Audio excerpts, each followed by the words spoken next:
M4 TV news కి స్వాగతం. నేటి ముఖ్యాంశాలు. నేను చెప్పిన మన మిత్రులు అడిగినరు ఇదే పాయింట్ మీద.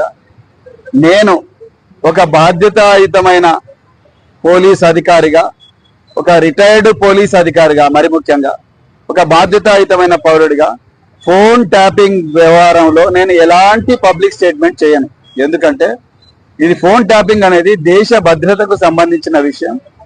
ఒకవేళ ఎవరైనా ఈ ఫోన్ ట్యాపింగ్ లో తప్పులు, అంటే ఫోన్ ట్యాపింగ్ అనే టెక్నాలజీని కానీ ఆ ప్రొసీజర్ని కానీ వాడుకొని మరి వాళ్ళ స్వార్థ ప్రయోజనాల కోసం వాడుకొని ఉంటే వాళ్ళు తప్పకుండా చట్టపరంగా శిక్షార్హులే.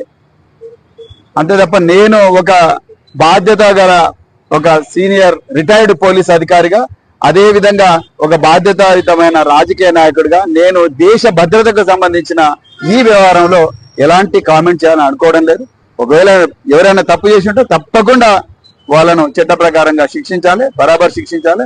అట్ ది సేమ్ టైం దీన్ని రాజకీయ ప్రయోజనాల కోసం వాడుకోకండి. నేను మళ్ళీ రిపీట్ చేస్తున్నాను, ప్రయోజనాలు వాడుకోకండి. దేశ భద్రతకు సంబంధించిన విషయం.